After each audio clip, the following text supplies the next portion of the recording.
Cumprimento a todos com a paz do Senhor Jesus, que Deus continue abençoando cada um de vocês. Sou grato a Deus pela oportunidade, até aqui o Senhor tem nos ajudado. Temos motivo de sobra de sermos gratos ao Senhor por tudo que Ele tem feito por nós.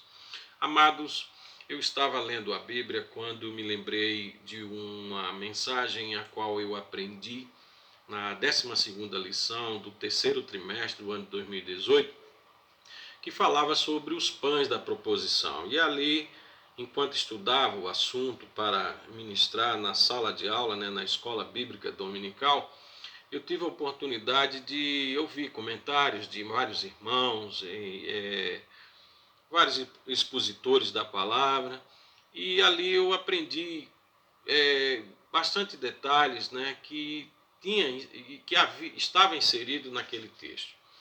E gostaria de compartilhar com você nesse momento. No livro de Levítico, no capítulo 24, no versículo de número 5 até o versículo de número 8, diz: também tomarás da flor de farinha, e dela cozerás 12 bolos, cada bolo será de 2 dízimas. E os porás em 2 fileiras, 6 em cada fileira, sobre a mesa pura perante o Senhor. E sobre cada fileira porás incenso puro, que será para o pão, por oferta memorial, oferta queimada é ao Senhor. Em cada dia de sábado isso se porá em ordem perante o Senhor, continuamente pelos filhos de Israel, por concerto perpétuo. No momento em que nós lemos, se formos ler de forma muito rápida, a gente não percebe os detalhes, as maravilhas que há na palavra de Deus. Quando se fala desses pães que eram oferecidos, que eram ofertados e colocados sobre a mesa da proposição, esses pães são chamados de pães da proposição. Literalmente significa pão da presença. Era aqueles pães que ficavam diante da face do Senhor. Em Êxodo capítulo 25, no versículo de número 30, fala sobre ele da seguinte forma: e sobre a mesa porás o pão da proposição perante a minha face continuamente. Era o pão que ficava na presença de Deus. O sacerdote, quando ele entrava no tabernáculo, na tenda, no interior do tabernáculo, não no pátio, mas na tenda mesmo da congregação, antes do Santo dos Santos, havia o censário de ouro, que era onde era queimado os incensos, o altar do incenso, havia a mesa do pão da proposição e o candelabro. Então, nesta mesa eram colocados 12 pães. De tempos em tempos eles eram trocados, ele passava ali uma semana e todo sábado era tirado aquele pão velho e colocado um pão novo. Esses pães ele denunciava a presença de Deus. Pelo próprio nome a qual ele lhe foi dado, já denunciava que Deus se fazia presente. Era o pão, fazia lembrar aos sacerdotes que Deus estava presente, que Deus estava ali. E esses pães, de acordo com o que nós lemos, no versículo de número 5 do capítulo 24, eram em número de 12 pães. E quando se fala no número 12, automaticamente remete a nossa mente para as 12 tribos de Israel. Uma referência clara do povo de Deus, do qual nós, como cristãos, fazemos parte. Então, quando se fala nesses pães que ali estavam, é a representação do povo de Deus perante a sua face. Observe que no versículo 5 ele vai dizer que havia no versículo 6 diz que haviam 2 fileiras de pães em número de 6. Em cada fileira haviam 6 pães que estavam sobre a mesa pura perante o Senhor. O número 6 né, é uma referência ao ser humano. Todos que leem a Bíblia sabem que o homem ele foi criado num sexto dia. E é uma referência ao ser humano. Então, esses pães que ali estão sobre a mesa é a representação minha e sua, né? O povo de Deus que ali está perante o Senhor. Nessa mesma passagem, observe que no versículo 5 diz o seguinte, né? Também tomarás da flor de farinha. A flor de farinha era considerada a mais excelente, a mais pura, né? a mais a mais a mais excelente, a mais pura, era chamada de flor de farinha. Essa farinha é a farinha de trigo, né? Que é uma representação da palavra de Deus. A gente vai vendo no decorrer desse estudo, né, que coisa linda são esses detalhes que aqui estão escritos.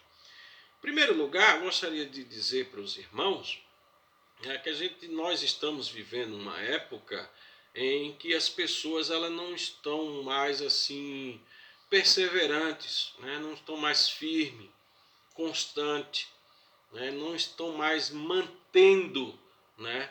a sua essência, o seu caráter. Estamos vivendo o que Isaías profetizou há 2.700 anos atrás, quando ele falava que ai daquele que faz das trevas luz e da luz trevas, do amargo doce e do doce amargo, né? É uma referência à inversão de valores, né? Que aquilo que é certo passa a ser errado e o que é errado passa a ser certo. E nós estamos vivendo essa época, né, de inconstância espiritual no meio do povo de Deus. E a mensagem que eu quero vos trazer neste momento é justamente isso: manter a essência, mantendo a essência espiritual, mantendo a essência pura, né, a qual Deus nos concedeu por ocasião da nossa salvação. E veja o que diz o texto, versículo de número 5.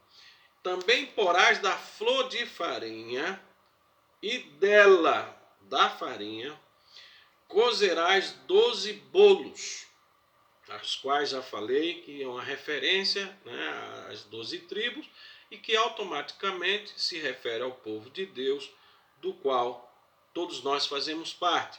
Aí ele diz, cada bolo será de 2 dízimas, ou seja, cada bolo possuiria a mesma medida e a mesma essência, a mesma medida, porque eram de 2 dízimas, da mesma essência, porque eles eram feitos da mesma farinha.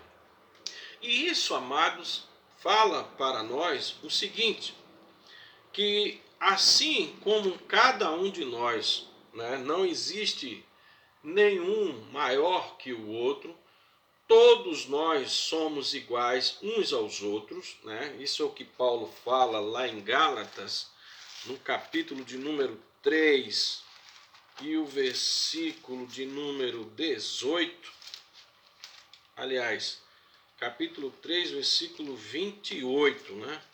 Quando Paulo ele vai nos dizer que não existe, Gálatas capítulo 3 e o versículo de número,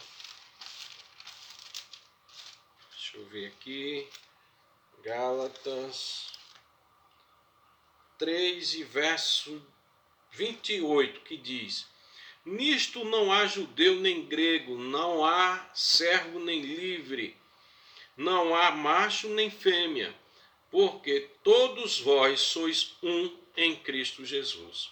Então, em Cristo, todos nós somos iguais. Esta é a referência pela qual nós acabamos de ler, que fala que os pães eram feitos da mesma medida e da mesma essência. Em Cristo Jesus nós somos iguais. Não existe um maior que o outro, nenhum melhor que o outro. Aos olhos do Senhor, todos somos iguais. E quando se fala da mesma farinha, da mesma essência, né? Isso só é possível por conta da palavra de Deus. A partir do novo nascimento, nós adquirimos essa mesma essência.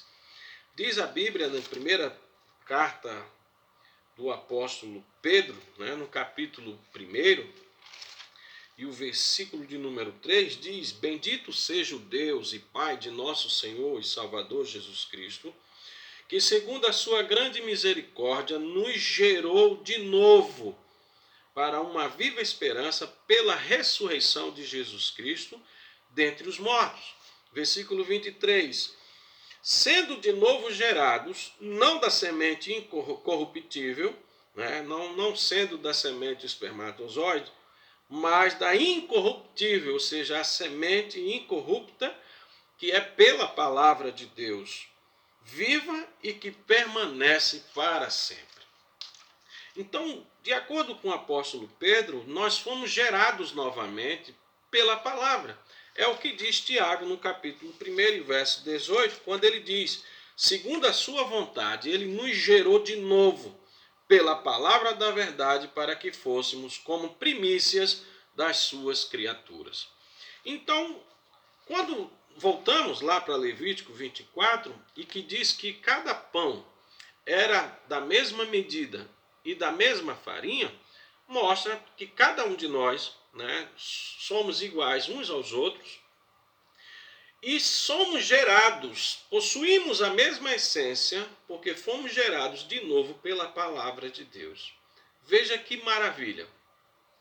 E observe um outro ponto interessante, é que no texto diz que cada bolo ele era cozido, né? Cozido no fogo, mas não diz que eram em forma. Não diz que a massa era colocada em forma. O que nos dá um ensinamento muito maravilhoso, mostrando que, apesar de possuirmos a mesma medida e a mesma essência, nós somos diferentes uns dos outros. Se fosse feito em forma, todos sairiam iguais. Mas pelo fato de não ser cozido em forma, mostra que cada pão saía diferente um do outro. Isso nos deixa claro que todos nós somos diferentes uns dos outros de forma individual. Somos iguais, né, aos olhos do Senhor, somos da mesma essência porque fomos gerados pela mesma palavra, né? A partir do momento em que ouvimos o Evangelho, demos crédito a palavra do Evangelho, crendo no Evangelho, né? Crendo em Cristo, nós fomos transformados, gerados de novo, nos tornamos novas criaturas em Cristo Jesus e passamos a ser filhos de Deus. Então somos iguais e possuímos a mesma essência. E somos diferentes uns dos outros, né? Porque não fomos feitos em formas. Esses bolos, esses pães não foram feitos em formas. Isso demonstra que cada um de nós somos diferentes, né, individualmente, um dos outros. É o que diz lá em Romanos, no capítulo de número 12, no versículo de número 4, né, e o versículo de número 5, quando ele diz: porque assim como em um corpo temos muitos membros, e nem todos os membros têm a mesma operação. Assim nós que somos muitos, somos um só corpo em Cristo, mas individualmente somos membros uns dos outros. Veja que coisa linda! Essa mensagem está aqui no livro de Levítico. Somos iguais perante os olhos do Senhor, possuímos a mesma essência, mas somos diferentes uns dos outros. Mas fazemos parte do mesmo corpo. E isso nos mostra que, pelo fato de fazermos parte do mesmo corpo, apesar de sermos diferentes uns dos outros, né, mas somos iguais por estarmos na pessoa de Cristo. Veja que diz em 1 Carta aos Coríntios, no capítulo de número 10 e o versículo de número 17, quando ele diz: porque nós sendo muitos, somos um só pão e um só corpo, porque todos somos participantes do mesmo pão. Aleluia. Somos diferentes individualmente, mas somos um na pessoa de Cristo. Glória a Deus. E não somente isso, né? Não só fazemos parte do corpo de Cristo, como também nos identificamos com Ele na ressurreição. Observe que no capítulo 23 de Levítico, né, vai falar sobre as primícias e sobre algumas festas que eram para ser comemoradas pelo povo judeu. E aqui no versículo de número 9 do capítulo 23 de Levítico, vou ler a partir do 10, diz o seguinte: fala aos filhos de Israel e dize-lhes: quando houverdes entrado na terra que vos hei de dar, e cegardes a sua cega, então trareis o molho das primícias da vossa cega ao sacerdote. Ele moverá o molho perante o Senhor, para que sejais aceito. Ao seguinte dia do sábado, o moverá o sacerdote. E no dia em que moverdes o molho, preparareis um cordeiro sem mancha de 1 ano em holocausto ao Senhor. E sua oferta de manjares serão de 2 dízimas de flor de farinha. Veja que a oferta aqui seria dada de um pão, né?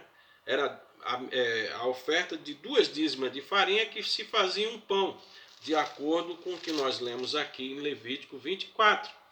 Então, esse pão que era ofertado justamente na festa das primícias.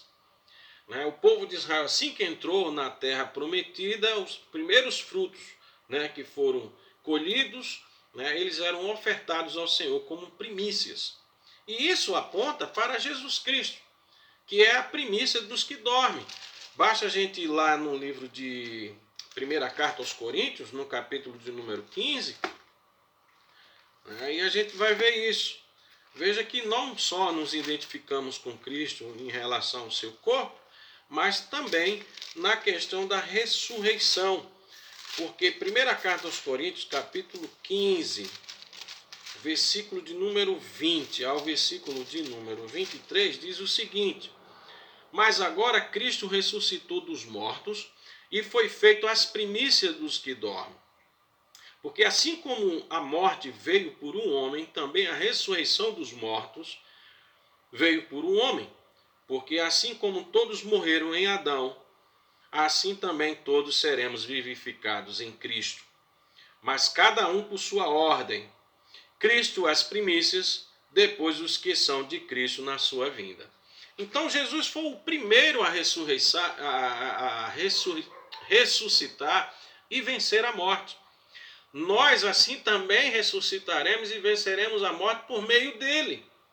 Então veja que, de acordo com o que diz aqui em Levítico, capítulo 23, no verso 10 ao 13, vai nos falar justamente da ressurreição de Jesus, que ela é representada pelo molho que era apresentado, como primícias para Deus. E ele diz aqui que a oferta apresentada seria um pão. Agora veja o que diz também no mesmo capítulo 23, a partir do verso 15 até o versículo 17, que vai nos mostrar que também nós possuímos a mesma semelhança em Cristo na questão de estarmos cheios do Espírito Santo. Olha o que diz: depois para vós contareis desde o dia seguinte ao sábado. O dia seguinte ao sábado era o domingo. Era justamente o dia em que era para se ofertar ao Senhor aquele molho daquelas primícias. No domingo. Foi justamente o que aconteceu. Jesus ressuscitou no primeiro dia da semana, que era o domingo, um dia após o sábado. E ele, por ser as primícias do que dorme, ou seja, o primeiro que ressuscitou vencendo a morte, assim também acontecerá com a sua igreja. E no capítulo 23 ainda, no versículo 15, vai falar justamente que após o dia seguinte, ao sábado ou domingo, deveria ser contado desde o dia em que trouxerdes o molho da oferta movida, 7 semanas inteiras serão.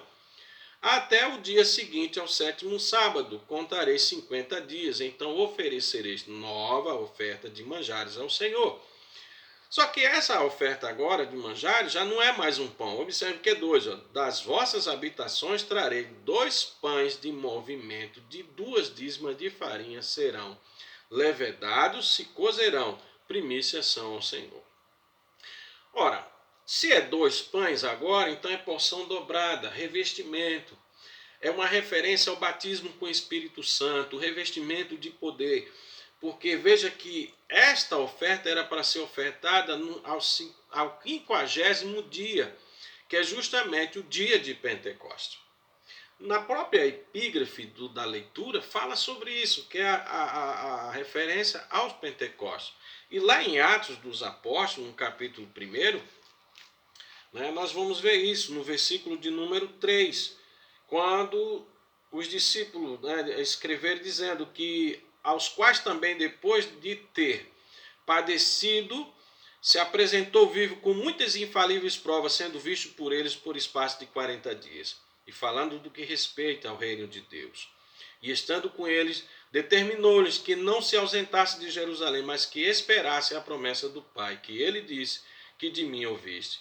Porque na verdade João batizou com água, mas vós sereis batizados com o Espírito Santo, não muito depois desses dias. Versículo 8. Mas recebereis a virtude do Espírito Santo, que há de vir sobre vós e ser minhas testemunhas, tanto na Judéia, Samaria e até os confins da terra. Veja que no capítulo 2, do verso 1 ao 4, se cumpre justamente isso. Cumprindo-se os dias de Pentecostes, estavam todos reunidos no mesmo lugar, e de repente veio do céu um som veemente de um vento impetuoso, e encheu toda a casa em que estavam assentados, e foram vistas por eles como línguas repartidas como de fogo, sobre cada um deles, as quais pousaram, e todos foram cheios do Espírito Santo e começaram a falar em outras línguas, conforme o Espírito Santo lhe concedesse que falasse. Então vejam, amados, que nessa passagem que nós estamos lendo aqui em Levítico, no capítulo 24, né, mostra claramente que esses pães é a representação do cristão, né, que eles estão ali na presença de Deus, são pães levedados, pães sem fermento, ou seja, não pode haver pecado, ninguém pode estar na presença de Deus em pecado, né? Precisamos sermos lavados e remidos pelo sangue de Cristo, somos iguais, né? Iguais diante de Deus, possuímos a mesma essência, nós fomos gerados pela mesma palavra, somos diferentes uns dos outros, né, de forma individual, mas somos semelhantes, todos somos semelhantes ao corpo de Cristo, semelhante a Cristo, tanto no seu corpo, como na ressurreição, como também no revestimento de poder. Veja que coisa linda tem aqui nessa passagem bíblica. A outra ponto interessante é que no versículo 6 do capítulo 24, vai nos mostrar que os pães eram colocados em fileiras sobre a mesa pura. Não havia empecilho, não havia toalha de mesa, por exemplo. Os pães tinham contato direto com a mesa. Isso fala da unidade que cada cristão tem com Cristo, uma vez que a mesa é a tipificação de Cristo, né? Essa mesa era feita de madeira de acácia ou madeira de cetim. Basta você ler em Êxodo 25, verso 23, vai nos mostrar que a madeira dessa arca era feita de cetim ou acácia, dependendo de outras versões. É a mesma coisa. Isso mostra as duas naturezas de Cristo, a natureza humana representada pela madeira e a natureza divina representada pelo ouro, porque essa madeira era revestida completamente de ouro puro, mostrando as duas naturezas de Jesus, a humana e a divina. É o que nós lemos no livro de João, no Evangelho de João, no capítulo 1, quando diz que no princípio era o Verbo, e o Verbo estava com Deus, e o Verbo era Deus. E no versículo 14 diz, e o Verbo se fez carne, e habitou entre nós, e vimos a sua glória, como a glória do unigênito do Pai, cheio de graça e de verdade. Então veja que essa mesa ela representava a Cristo. E os pães que representam a nós cristãos, né, remidos pelo sangue de Cristo, que é a única forma de estar diante de Deus, né, estando sem pecado. E Jesus foi o único que nos tirou o pecado, porque em João 1:29 diz: eis o Cordeiro de Deus que tira o pecado do mundo. No momento em que entregamos a nossa vida ao Senhor, Ele nos purificou dos nossos pecados, nos fez nova criatura e agora estamos diante do Senhor. E o texto nos mostra que devemos estar na presença dEle continuamente, como os pães da proposição, que estava na sua face continuamente. Veja que nessa passagem que diz que estava sobre a mesa pura. Então isso fala da comunhão plena que devemos ter com Cristo, né? Pois os pães ele ficava sobre a mesa e a mesa é a base de sustentação desses pães, né? Cristo é a base da nossa sustentação. Não é à toa que o apóstolo Paulo fala, né, que ele é o alicerce, né, que nós estamos nele, como diz aqui em Efésios. Aliás, em 1 Coríntios, 3:11, diz que porque ninguém pode pôr outro fundamento, outro alicerce, além do que já está posto, o qual é Jesus Cristo. Então ele é o nosso alicerce, é quem sustenta, né? Esses pães estão sobre a mesa. E outro detalhe interessante, né, é que fala que esses pães eram cozidos. Versículo de número 5 diz: também tomarás da flor de farinha e dela cozerás 12 pães. Ou seja, a única forma desses pães serem, dessa massa ser transformada em pães, né, ou bolos, dependendo da versão, é passando pelo fogo. É necessária a transformação, né? Lá em Jeremias 23:29 ele diz: não é a minha palavra como fogo, né? Não é como um martelo que esmiuça a penha. A palavra é necessário nós nascermos de novo, né? Sermos transformados pelo poder da palavra. João 3:3, Jesus disse para Nicodemos que era necessário o homem nascer de novo. Ele diz: Jesus respondendo disse: na verdade vos digo que aquele que não nascer de novo não pode ver o reino de Deus. Então é necessário uma transformação na vida do ser humano para que ele possa de fato se transformar neste pão sem fermento, né? E possuir esta essência, né, divina, que é a palavra, sendo transformado numa nova criatura e estando na presença de Deus sobre a mesa, em plena comunhão com Cristo. Veja que coisa linda. A outra passagem aqui, ela vai nos mostrar que estes pães eram feitos de 2 dízimas. Né? 2 dízimas aqui, de acordo com o que eu pude ver, né, equivale a entre 20 a 40 litros, né? É a medida dessas 2 dízimas. O que nos mostra que não era um pão pequeno, né? E sim um pão grande. Isso fala, amados, de que devemos, na presença de Deus, estarmos crescendo, sermos grandes, né? Não sermos grandes na presença de Deus no sentido de achar que somos alguma coisa, não é isso.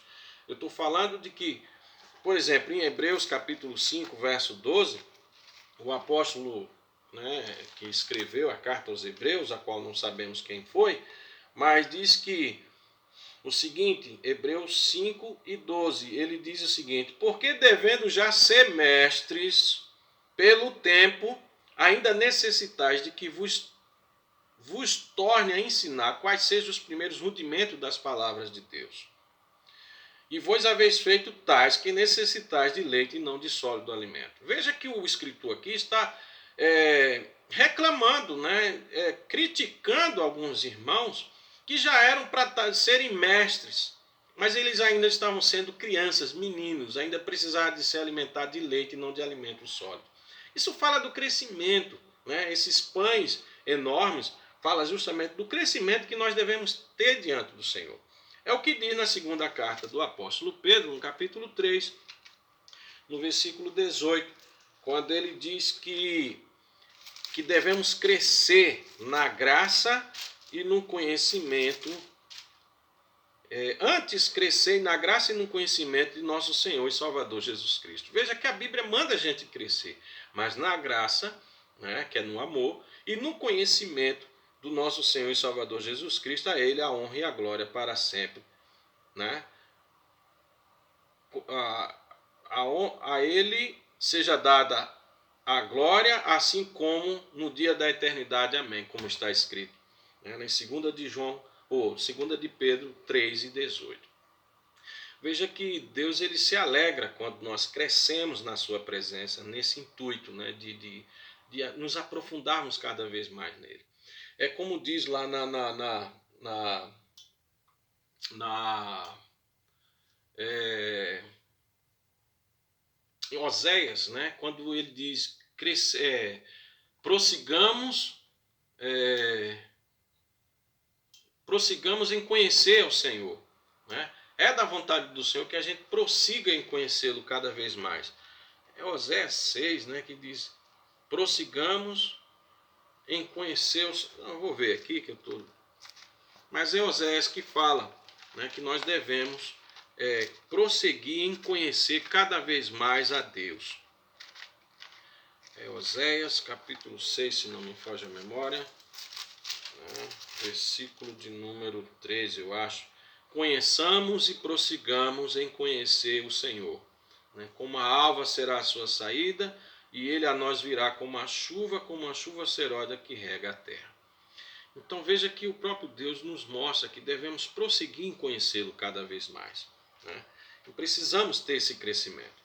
E outro detalhe aqui, interessantíssimo, né, nessa passagem de Levítico 24, é o versículo de número 28, que vai nos mostrar o seguinte, aliás, o versículo 8, que diz o seguinte, que em cada dia de sábado isso se porá em ordem perante o Senhor, continuamente pelos filhos de Israel, por concerto perpétuo.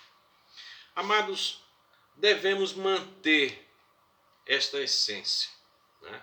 A palavra de Deus em nossas vidas, ela deve permanecer viva, né? Fervorosa em nossos corações. Veja que no versículo 8 diz que a cada dia de sábado se porá em ordem perante o Senhor. Os pães que eram colocados sobre a mesa, né, eles ficavam ali durante 7 dias. Todos os sábados, aqueles pães eram substituídos por pães novos. Isso fala de um período de tempo que cada um de nós vamos passar. Né? E que esse tempo, quando passa, a gente sai de cena e vem outra geração. Então, uma geração vai, outra geração vem. Né? Isso mostra claramente nessa troca de pães, que os pães velhos, né, os pães velhos são substituídos por pães novos. Então eram tirados os pães velhos e colocados os pães novos no lugar. Veja que isso fala das gerações, né? Uma geração que vai, a outra geração vem. Mas a geração que vem, ela deve manter a mesma essência que a geração anterior. Aleluia. Coisa linda essa passagem bíblica aqui, né? Mesmo o tempo passando, o povo tem que ser tem que possuir, tem que manter a mesma essência. Enquanto uma geração vai, a outra vem, mas a essência tem que permanecer, né? A nova geração tem que manter a mesma doutrina, a mesma pureza, a mesma comunhão, a mesma oração, a mesma santidade, a mesma doutrina. Né? Veja que a geração anterior, né, teve. Por isso que cada pão era feito da mesma medida e da mesma farinha. Então veja, amados, como a Bíblia ela nos traz ensinamentos. Né, que possamos manter, né, essa essência em nossos corações, para que possamos de fato estar na presença do Senhor, estarmos sobre a mesa da proposição, estarmos diante da face de Deus, né, sabendo, irmãos, que diante do Senhor nós estamos a todo momento. Né? Lá em Hebreus capítulo 5, verso 13, fala que todas as coisas estão nuas e patentes diante dos seus olhos. Hebreus 5 e 13. Né? Ele vai falar sobre isso. Diz o seguinte, porque qualquer que ainda... Não, Hebreus... 4:13, aliás. E não há criatura alguma encoberta diante dele. Antes, todas as coisas estão nuas e patentes aos seus olhos, daquele com quem temos de tratar. Todos nós vamos prestar conta diante do Senhor. Que o Senhor nos ajude, nos guarde, nos cubra com seu sangue. Que o seu Santo Espírito nos guie e nos sustente para que possamos manter essa pureza, essa doutrina, né? essa essência a qual Ele nos concedeu no momento em que nós fomos gerados de novo pelo poder da palavra de Deus. Que Deus te abençoe, que Deus te ilumine e que possamos cada dia mais meditarmos na palavra de Deus e aprendermos com a palavra do Senhor e vivermos ela de modo que agrademos ao Senhor, que possamos estar na sua presença sempre. Então mantenha a essência, né, da doutrina, da comunhão, da oração, da santidade, daquilo que nós recebemos da parte de Deus. Que Deus te abençoe, em nome de Jesus. Amém.